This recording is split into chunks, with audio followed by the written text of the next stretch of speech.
شەڕێ ڕزگارکردنا مووسڵێ ji destê Komala Dewleta İslamî Daeş bi hemû pîvanan yek bû ji şerên zehmetên hevpeymanan. Yek ji egerên ku ew şer bi zehmet bû, hizra silametiya milyonan sivîlan li bajar û deverên jêrdestê wê komalatin rê.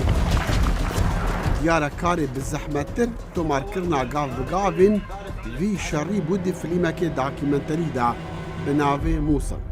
Lewan yek dipirsa gelo armanj ji derhênana vî filmî bi cihat.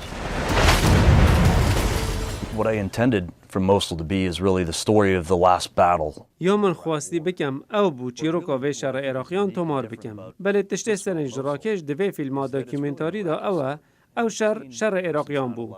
پشتی 11 سپتامبر ما چیروکین گلک مسلمانان بهیسن کو تروریسم کارگیری سروان.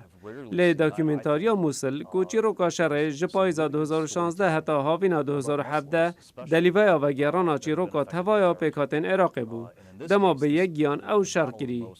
دانیال گابریل derhînanê filmê Mosul efserekê dije tîrorê yê CIA bû û demekê dirêj li Mosulê xizmet kiriye piştî ladana rejêma Saddam Hussein.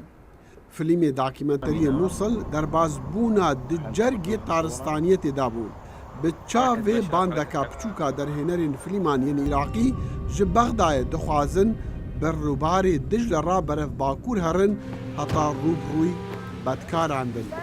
û şerê ji navbirina hêza wan çekdaran tomar bikin heta demê rûbirûbûna bîrûbawerên wan. It's also, I think, the cautionary tale. او دیسان سرهاتیا به هشداریا لاینکی فیلمیه. ام گلک سدمین هیویان تدا دبینین و چندین لاینن مروانی و کاچاوا توایا پکاتان وی شری دکن. لی لاین به هشداری اوه هنگ جشرن تیرهی طایفه‌گری به داوی نهاتنه. نوکا گوتنین چند اکتران لپیش کامیره.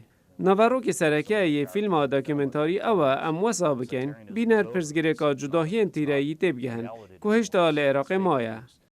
لپایزا 2016 روزنامه‌وان عراقی علی معلا دیگل هزاران سرباز ملیتان حشد و پشمرگه و خوبخشان برف موسل بردیکوین و بودم سالکی کامیرای ویجی دیگل لولین تفنگان بو بو تومارکرنا وی سرکتنا مزن دشری نهشتنا داعش ده.